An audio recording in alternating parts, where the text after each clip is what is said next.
Property पर VAT के मामले में सुप्रीम कोर्ट ने साफ कर दिया है कि बिल्डरों को वैट भरना ही होगा। सुप्रीम कोर्ट के इस फैसले को बिल्डरों के लिए और खासतौर पर महाराष्ट्र के बिल्डरों के लिए एक बड़ा झटका माना जा रहा है और ग्राहकों के लिए भी ये एक राहत की बड़ी खबर है कि वैट को भरने की पहली जिम्मेदारी बिल्डर की ही होगी। लेकिन पिछले साल बॉम्बे हाईकोर्ट ने भी यही फैसला सुनाया था, लेकिन तब से ही इसे लेकर काफी कंफ्यूजन बना हुआ है। बहुत सारी ऐसी शिकायतें भी आ रही हैं कि वैट वसूलने के लिए बिल्डर मनमानी कर रहे हैं। आज इसी कंफ्यूजन को हम दूर करने की कोशिश करेंगे। हमारे साथ इसके लिए चर्चा में शामिल हो रहे हैं प्रॉपर्टी मामलों के जानकार और कंज्यूमर लॉयर उदय वाविकर, महाराष्ट्र सोसाइटी वेलफेयर एसोसिएशन के चेयरमैन रमेश प्रभु भी हमारे साथ जुड़ेंगे और साथ ही जुड़ेंगे बिल्डरों का प्रतिनिधित्व करने वाली संस्था क्रेडाई के चेयरमैन ललित कुमार जैन।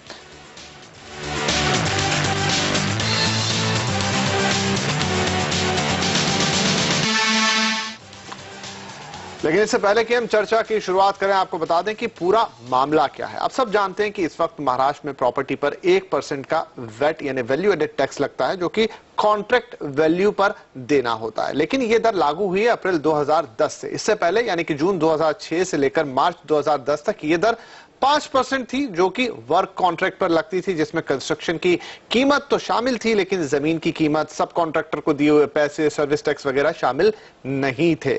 महाराष्ट्र के बिल्डर यहां वैट लगने के साथ ही कोर्ट में चले गए थे, ये कहते हुए कि एक फ्लैट को बेचने पर वैट नहीं लगाया जा सकता। साथ ही उन्होंने इस बात का भी विरोध किया था कि 2010 के पहले के लिए वैट की दर 5% के हिसाब से वसूली जा रही है। लेकिन पिछले साल बॉम्बे हाईकोर्ट ने उन्हें झटका देते हुए राज्य सरकार को 5% की दर से वैट की भरपाई का आदेश दिया था, जिस पर अब सुप्रीम कोर्ट ने भी अपनी मोहर लगा दी है। तो यह था अब तक जो हुआ और क्या था पूरा मामला। आइए उदय जी से शुरुआत करते हैं। उदय जी, अब ये जो सुप्रीम कोर्ट ने फैसला दे दिया है यहां पर कि आपको वैल्यू एडेड टैक्स देना ही होगा, राज्य सरकार का यह हक है कि वो मांग सकती है और अब पहली जिम्मेदारी जो है वो बिल्डर की होगी कि वो इसको भरे। इस फैसले को आप कैसे देखते हैं? कितना कंज्यूमर के हक का फैसला है? ऐसा है कि कंज्यूमर के हक का फैसला तो नहीं माना जा सकता, मगर एक फैसला बहुत क्लियर है। जो आप देखे हैं कि शुभ जीवन डेवलपर्स ने बॉम्बे हाई कोर्ट ने जो जजमेंट दिया है उसमें बहुत ही क्लियरली कहा है, वो जो सुप्रीम कोर्ट भी आज कह रहा है कि जून 2006 से मार्च 2010 तक 5% आपको लगेगा। मगर ये 5% नहीं है एक्चुअली, क्योंकि ये 5% में आपको डिडक्शन मिलता है लैंड कॉस्ट का, कंस्ट्रक्शन कॉस्ट, कॉन्ट्रैक्ट जो है और बाकी जो आपने सारे अभी बताए वो डिडक्शन है। वो आप अगर डिडक्शन लेंगे तो एक्चुअली बिल्डर को केस टू केस बेसिस छोड़ के 1.5% to 2% ही लगता है। और अप्रैल 2010 के बाद आगे आपको 1% कर दिया है सीधा सीधा, उसमें कोई कैलकुलेशंस की नहीं है। अभी ये प्राइमरी लायबिलिटी जो है वो बिल्डर की ही है, ग्राहकों की नहीं है। मगर अगर आपके एग्रीमेंट में स्पेसिफिक लिखा है कि कोई भी टैक्स अमेंडमेंट आए और स्पेसिफिकली हो, कोई भी टैक्स अमेंडमेंट आए और स्पेसिफिक डिस्क्लोजर अगर एग्रीमेंट में है, वो भी अंडर कंस्ट्रक्शन फ्लैट के लिए या सप्लीमेंट्री एग्रीमेंट के लिए भी, जो जून 2006 के बाद है, जिसको कंप्लीशन सर्टिफिकेट अभी इसमें ये केस में 2008 में मिला था, जो शुभ जीवन डेवलपर का केस था, इसको सारों को ये टैक्स लगेगा। मगर बिल्डर ने एक्चुअल टैक्स लायबिलिटी लेना चाहिए, 5% से नहीं ले सकते। They have to work out and collect the correct tax and deposit whatever collected with the tax department. So this is what it is. It is not that complicated और कोई बड़ा झटका है। ऑफ कोर्स बिल्डरों के लिए झटका है और अल्टीमेटली वो ग्राहकों को भी देना पड़ेगा अगर एग्रीमेंट में क्लॉज है, और एग्रीमेंट में क्लॉज नहीं है तो ग्राहकों की लायबिलिटी नहीं है। टैक्स डिपार्टमेंट ग्राहकों से नहीं वसूल कर सकता, नोटिस बिल्डर को ही जाएगी। तो बिल्डर क्या कर सकते हैं, इसके ऊपर हम आएंगे। जी बिल्कुल, इस चर्चा को उसी तरफ लेकर चलेंगे। रमेश प्रभु भी हमारे साथ जुड़ चुके हैं। रमेश जी, जब सुप्रीम कोर्ट ने भी बॉम्बे हाई कोर्ट के फैसले पर मोहर लगा दी है कि वैट आपको भरना ही होगा, पहली लायबिलिटी बिल्डर की बनती है, तो अब ग्राहकों के पॉइंट ऑफ व्यू से आप इस फैसले को कैसे देख रहे हैं? नहीं, हालांकि अलग अलग टाइप का टैक्स तो लग ही जा रहा है और हर डिपार्टमेंट ये चाहती है कि इसको जो रियल एस्टेट में हर टाइप का टैक्स लगाया जाए। जैसा कि सर्विस टैक्स वाला बता रहा है, ये तो सर्विसेज है तो हमें सर्विस टैक्स चाहिए। जब रियल एस्टेट की बात करते हैं, इमोरल प्रॉपर्टी है तो स्टैम्प ड्यूटी डिपार्टमेंट बोल रही है हमें स्टैम्प ड्यूटी चाहिए। फिर लोकल बॉडी टैक्स आया, लोकल बॉडी बोलती है कि ये हमारा अंदर की मटेरियल वगैरह यूज हो रहा है तो हमें लोकल बॉडी टैक्स चाहिए। तो अलग अलग टैक्स लग रही है, तो ये ग्राहकों के ऊपर एक अलग तरह का शोषण हो रहा है। तो मुझे लगता है कि बहुत सारा अन्याय जो गवर्नमेंट, मैं ये सुप्रीम कोर्ट का वर्डिक्ट के बारे में बात नहीं कर रहा हूं। जब गवर्नमेंट कोई कायदा बनाती है, वो बोलते हैं कि अफोर्डेबल होना चाहिए, लोगों ने कम दर में घर लेना चाहिए, तो उनको कम रेट से लोन मिलना चाहिए। फिर भी अलग अलग टाइप का टैक्स लगा के जो 10 से 12% डायरेक्ट इस तरह का टैक्स लगाया जा रहा है, जैसे सर्विस टैक्स, वैट, फिर आपका ये लगभग 12% हो जा रहा है। और टोटल अमाउंट देखते हैं तो लगभग 30 से 35% सिर्फ टैक्स का एलिमेंट एक घर का कीमत में है। तो ये बहुत सारा नुकसान ग्राहकों के लिए नहीं। लेकिन प्रभु जी, ये तो एक अलग मुद्दा हुआ कि बहुत सारा टैक्सेशन है जिसकी वजह से घर महंगे हो रहे हैं, कीमतें बहुत। लेकिन अगर हम सिर्फ इस वैल्यू एडेड टैक्स की बात करें, जो कि बड़ा ही घुमा फिरा सा मामला था, 2006 में सरकार इसको लेकर आती है और पहले 5% की दर से लगाती है, फिर 2010 में वो दर घटा के 1% कर दी जाती है। बिल्डर कहते हैं कि ये गलत है, आप वैल्यू एडेड टैक्स नहीं ले सकते, और फिर मामला कोर्ट में जाता है। पहले हाई कोर्ट में जाता है, हाई कोर्ट कहता है नहीं लिया जा सकता, अब सुप्रीम कोर्ट ने भी कह दिया।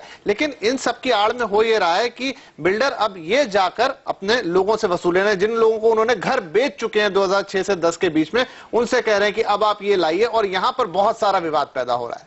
सही है। तो ये जो विवाद पैदा हुआ है तो सही है कि लिटिगेशन में है तो वाद विवाद तो होगा ही, मगर सही ढंग से कंज्यूमर को ये देना नहीं पड़ रहा है। ये तो सुप्रीम कोर्ट भी बताते हैं, हाई कोर्ट भी बता रहे हैं, ये बिल्डर को ही चुकाना है। हालांकि जब कायदा बता रहा है कि ये बिल्डर को ही ये करना है, क्योंकि this is a composite tax, this is not the 12.5% लगा के फिर डिडक्शन लेके लोगों से बकाया ले सकता है, ऐसा नहीं है। ये तो कंपोजिट टैक्स है। कंपोजिट टैक्स मतलब वैल्यू जो आप लगा रहे हो उसके अंदर ही इसको जोड़ना चाहिए। तो इसके लिए अलग से कंज्यूमर से, ग्राहकों से लेना या उस तरह से क्लॉज अपना एग्रीमेंट में डालना, ये मुझे लगता है कि गलत है। कायदे के विरोध जाके कोई भी क्लॉज यदि एग्रीमेंट में डाला है, ये भी गलत है। तो इसके लिए ये वाद विवाद अलग अलग कोर्ट में तो अभी और भी जाएगा। बिल्कुल, तो ये गलत है उदय जी। यही है कि बहुत सारे लोगों की शिकायतें हमें लगातार मिल रही हैं कि बिल्डर आ रहे हैं और उनसे बोल रहे हैं कि वैट भरिए, बहुत कंफ्यूजन है कितना देना है। कोई 5% की दर से मांग रहा है, कोई बोल रहा है कि आपको जो पूरा अमाउंट है वो देना पड़ेगा। तो बड़ा ही यहाँ पर कंफ्यूजन क्रिएट हो गया है और लोग परेशान हो रहे हैं कि अब उन्हें भरना है कि नहीं भरना है, बिल्डर को देना है, उनको देना, और देना है तो किस दर से देना है। बहुत ही अच्छा सवाल है। जहां तक ग्राहकों का सवाल है, आज ग्राहकों को डायरेक्ट कोई लायबिलिटी नहीं है। जो भी लायबिलिटी है वो बिल्डर की है, बिल्डर को चुकता करना है। मगर एग्रीमेंट में ऐसी क्लॉज है, जो प्रभु जी ने भी अभी कहा कि एग्रीमेंट में अगर डिस्क्लोजर है, टैक्स, ये हाईकोर्ट, मुंबई हाईकोर्ट का जजमेंट भी कहता है कि जिससे कोई अमेंडमेंट हो गई और टैक्स लायबिलिटी आई तो वो ग्राहकों को देना पड़ेगा। मगर ग्राहकों को बिल्डर कैसे वसूल करेगा ग्राहकों से? तो ऐसा है कि 5% तो वो ले ही नहीं सकता है, क्योंकि उसे भी सेट आउट मिलता है, जो उसका लैंड कॉस्ट है उससे डिडक्ट होता है। तो वो एवरेज 2%, 1.5 से 2% तक आता है। इससे ज्यादा बिल्डर ने नहीं मांगना चाहिए, नहीं तो अपना वर्किंग देना चाहिए ग्राहकों को। दूसरी बात है, ऐसा एग्रीमेंट में अगर क्लॉज, एग्रीमेंट में ये क्लॉज नहीं है तो ग्राहकों को देना ही नहीं है। अगर एग्रीमेंट में स्पेसिफिक क्लॉज है कि अमेंडमेंट ऑफ टैक्सेस, अगर अगेन जैसे प्रभु जी भी कह रहे हैं, मैं भी कह रहा हूं कि जनरल क्लॉज जो है वो स्पेसिफिक कंसेंट माना जाएगा या नहीं माना जाएगा, अगेन एक कोर्ट का जजमेंट होगा। क्योंकि आप जनरल क्लॉजेस लगाते हैं, डीएलएफ में आया ऐसी जनरल क्लॉज आप नहीं लगा सकते, स्पेसिफिक डिस्क्लोजर चाहिए, शोषण नहीं कर सकते, और डीएलएफ में तो बहुत बड़ा लायबिलिटी डीएलएफ को दिया कंपटीशन एक्ट ने। तो इसका इंटरप्रिटेशन अभी तक आना है। मगर मेरा ये इंटरप्रिटेशन है और बहुत क्लियर सारे एक्सपर्टों का इंटरप्रिटेशन है कि बिल्डर ग्राहकों से 2006 से अंडर कंस्ट्रक्शन के लिए ही मांग सकता है, जहां उनका सप्लीमेंट्री एग्रीमेंट जून 2006 के बाद है वो ही मांग सकता है, बाकी का चीजों में नहीं मांग सकता, वो भी 1.5 से 2%। अगेन वो नहीं दिया ग्राहकों ने, तो बिल्डर को एक ही ऑप्शन रहता है, ब्रीच ऑफ एग्रीमेंट में उसको सिविल कोर्ट में स्पेसिफिक रिलीफ के लिए टर्मिनेशन ऑफ एग्रीमेंट में जाना पड़ेगा। और ये प्रोसेस आसान नहीं है जी। मतलब इसका मतलब ये है कि ग्राहकों से वसूल करना भी आसान नहीं है। बिल्कुल, बिल्कुल। तो क्योंकि लायबिलिटी टैक्स डायरेक्टली ग्राहकों से आज नहीं कलेक्ट कर सकते हैं आपसे। लेकिन जो एक पॉइंट आप उठा रहे हैं कि बिल्डर जा सकता है, टर्मिनेशन ऑफ एग्रीमेंट कर सकता है, तो मान लीजिए ऐसा मौका आ ही गया, इस तरह की बात पहुंच ही गई, तो आपको आपके एग्रीमेंट में क्या बातें अभी से देख लेनी है? अगर आप ऐसी किसी चीज से बचना चाहते हैं, उसकी क्या तैयारी आपको कर लेनी होगी? ये सारी बातें होंगी इस ब्रेक के बाद। साथ ही हमारे साथ जुड़ेंगे ललित कुमार जैन, क्रेडाई के नेशनल प्रेसिडेंट, चेयरमैन। उनसे भी बात करेंगे कि डेवलपर साइड का क्या कहना है इस पूरे मामले को लेकर, वो किस तरीके से इसमें आगे बढ़ेंगे। कई ग्राहकों के साथ तो कोई जाती नहीं होगी। ये सब कुछ होगा छोटे से ब्रेक के बाद।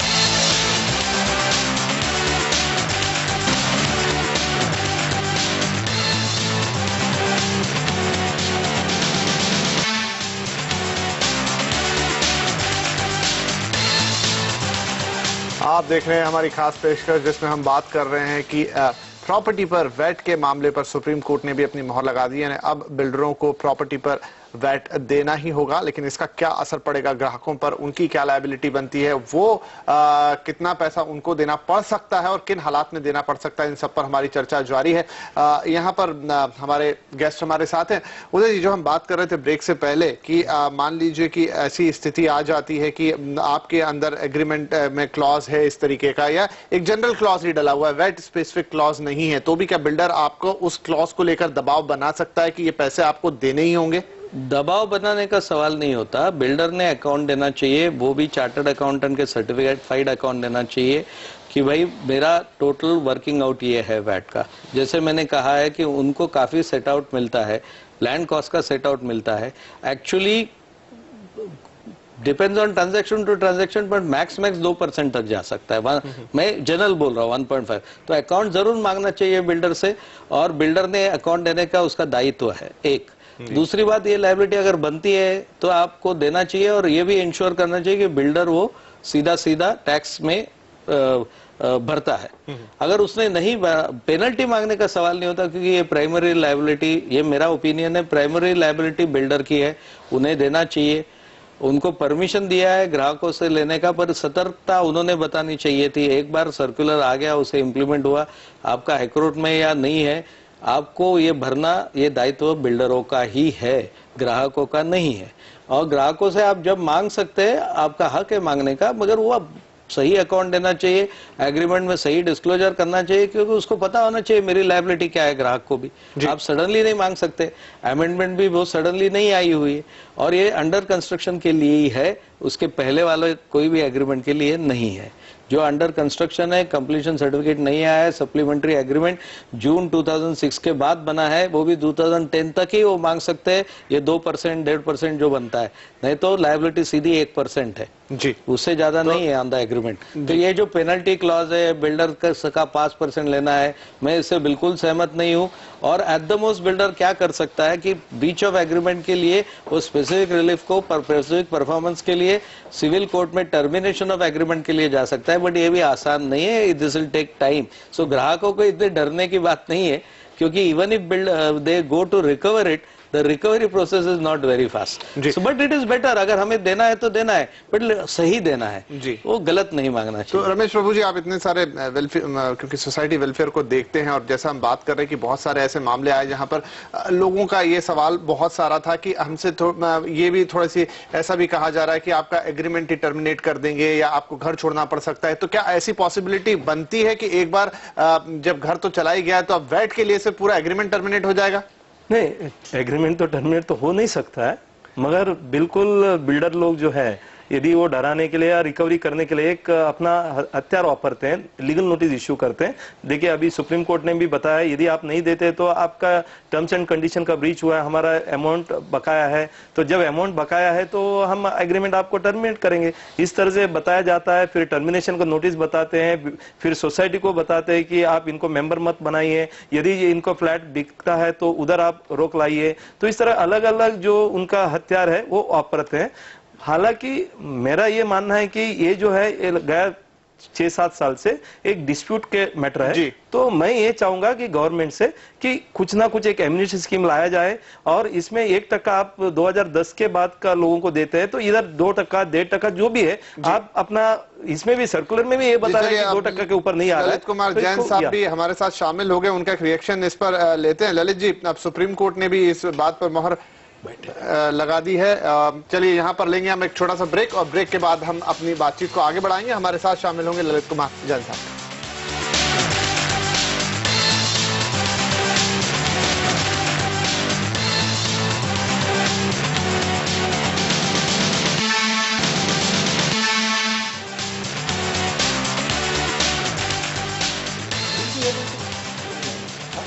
हम हम चर्चा कर रहे हैं प्रॉपर्टी पर वैट की, जहां सुप्रीम कोर्ट का निर्णय आ चुका है कि अब प्रॉपर्टी पर वैट देना ही होगा और इसके क्या इंप्लीकेशंस हो रहे हैं इस पर ही बातचीत हो रही है और किस तरीके से अब ये चीज यहां से आगे जाएगी, बड़ा कंफ्यूजन है इसे लेकर।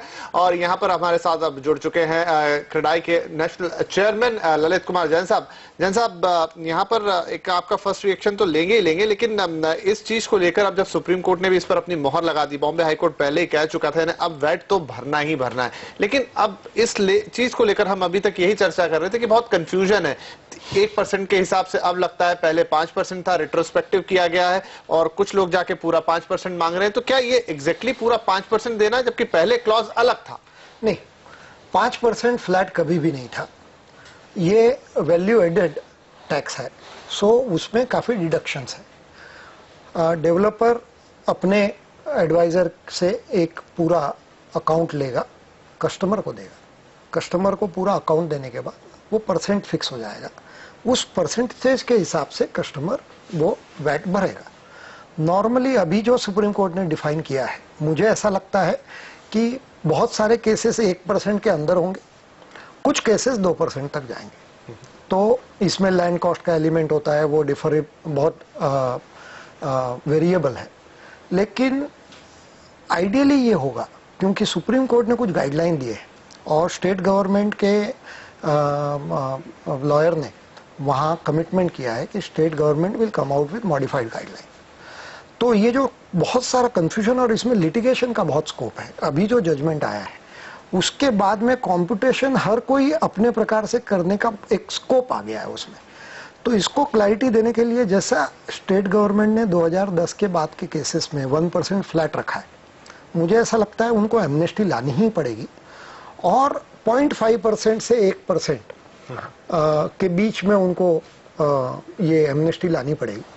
और वो एक बार आ जाए तो कस्टमर को भी सहूलियत होगी, क्योंकि ये जो कंपटीशन है which is subjected to litigation, customer आज पैसा दे भी देता है तो भी डेवलपर उनसे अंडरटेकिंग लेगा कि आगे और कोई लायबिलिटी बढ़ गई तो वो उनको देनी पड़ेगी। ऑल्सो पेनल्टी वाला जो मामला है, तो सुप्रीम कोर्ट ने क्या किया है, फुल बेंच ने अभी डिफाइन किया है लॉ, वापस से रेफर किया है डिवीजन बेंच को कि इसको अब आप क्लोज करें जी। तो अभी तक मैटर बंद नहीं हुआ है, अभी वापस सुप्रीम कोर्ट के डिवीजन बेंच के सामने ये मैटर आएगा और वो फाइनल क्लोजर देगा।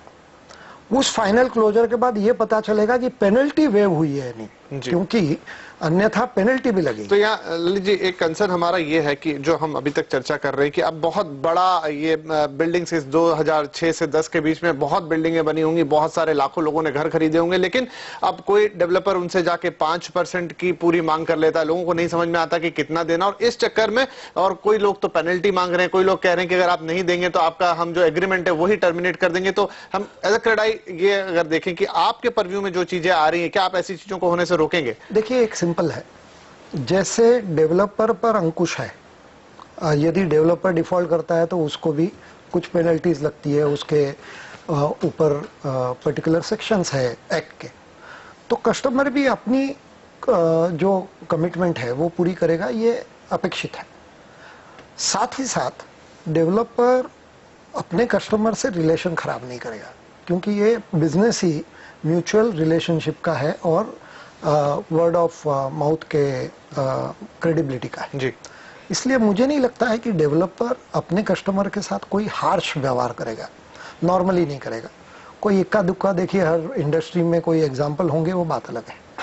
यहाँ कस्टमर और डेवलपर को मिलके एक दूसरे को कोऑपरेट करना है और गवर्नमेंट को इसमें बहुत बड़ी भूमिका निभानी है, क्योंकि मुझे ऐसा जी मान लीजिए कि किसी के एग्रीमेंट में ये क्लॉज है ही नहीं किसी भी तरीके का। मैं आपको बताऊं, क्योंकि जब ये इंट्रोड्यूस हुआ था और अचानक हुआ था, ये कोई किसी को समय नहीं दिया था जी, तब सारे डेवलपर्स ने और क्रेडाई ने भी उनको एडवाइस किया है सारे मेंबर्स को कि कस्टमर से उन्होंने अंडरटेकिंग ली है और पोस्ट डेटेड चेक किसी ने लिया है, किसी ने फिक्स डिपॉजिट लिया हुआ है, तो कमिटमेंट कस्टमर का जिन लोगों ने लिया है वहां कस्टमर बाउंड है, कमिटेड है। जहां डेवलपर्स ने नहीं लिया है वहां उनके एग्रीमेंट ये प्रिवेल करेंगे जी। तो अब ये it is very peculiar and particular, case to case ये वेरी करेगा। किंतु नॉर्मली सारे डेवलपर्स के एग्रीमेंट में एक प्रोविजन होती है कि इसके बाद यदि कोई सेस टैक्स ड्यूटी आएगी जी, तो वो कस्टमर ने देनी है। जी, यहीं पे बस चूंकि अब समय की थोड़ी कमी है, जैसा कि ललित जी कह रहे हैं उदय जी कि अगर हर एक एग्रीमेंट में इस तरह की बात होती कि कुछ नया टैक्स या कुछ भी आता है तो कस्टमर के ऊपर ही पास ऑन होता है, तो अब जब ये चीज अगर आपके एग्रीमेंट में निकल ही जाती है तो क्या उपाय बचता है? ऐसा है कि एग्रीमेंट क्लॉज को अभी तक कोर्ट्स ने उसको इंटरप्रेट नहीं किया है। मोफा में क्लियर कट कहा है कि जो अनस्पेसिफिक एग्रीमेंट्स है वो एनफोर्सेबल नहीं होगी। डीएलएफ के केस में कंपटीशन एक्ट में भी कहा है कि this will be on the country unfair trade practices. पर अगर ये एग्रीमेंट को जैसे अभी जैन साहब कह रहे लिया जाए तो ये ड्यूटी बिल्डरों का भी बनता है कि वो सही अकाउंट दे, और मैं उनसे वहां तक सहमत हूँ, क्योंकि अगर वो बिलो 1% होता है, आज 1% है ही, तो कोई हर्जा नहीं है, देना है तो अगर सुप्रीम कोर्ट ने डिसाइड किया तो देना है, मगर अकाउंट सही देना चाहिए, उसका कैलकुलेशन सही देना चाहिए।